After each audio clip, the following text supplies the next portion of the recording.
Westminster, a portrait of home. Somewhere between big city gentrification, outdated suburbs, and small town charm sits a community on the verge of a facelift. As community forums ask questions, coffee shop talk suggests answers with no clear directives, only reflections of all the goings-on all around. Talk of a feeling of real people, everyday people, just more subdued than in the city being Denver. More conservative, less out and free, but free in the sense of feeling at home. Like you can go down to 16th Street or out to Pearl Street to meddle with the crazies, and then still come home to a place of comfort and security. Talk of security vanishing as rents have doubled over the decade, as inner city gentrification sprawl encroaches upon the suburbs, as the suburbs once encroached upon the country folk, threatening to push the everyday people with the everyday charm out of their everyday safe haven, placing them in a situation relatable to the inner city.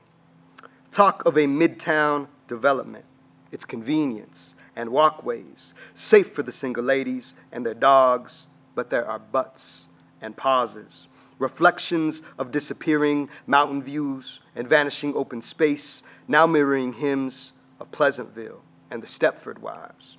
People walking out of their houses at the same time, at the same pace, heading in the same routes to flower downtown. Talk of hidden gems in green parks that might be in Westminster, but maybe technically in Arvada or Thornton or even Denver, but they are of Westminster, like the everyday people straddling the lines of progress and preservation. We're cool with weed and dispensaries and gay pride and all those big city things going on down there, a group of young folks say, while posed with the same questions, some old folk look away, seeing the future as a question.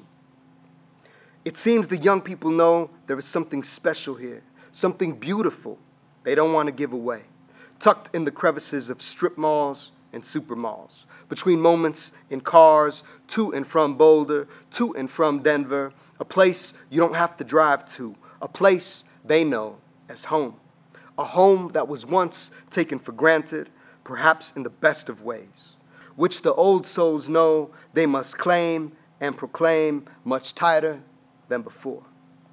Westminster, home. I'm Molina Speaks. These are live scribe poems for Westminster. As a live scribe poet, when I'm in that process, I'm playing the role of journalist. I'm an observer. I'm taking conversations, I'm taking experiences and reflections. I'm placing myself in the field or in the midst of an event or something going on, and I'm trying to take that and capture the essence of it and turn it back over, in the form of poetry.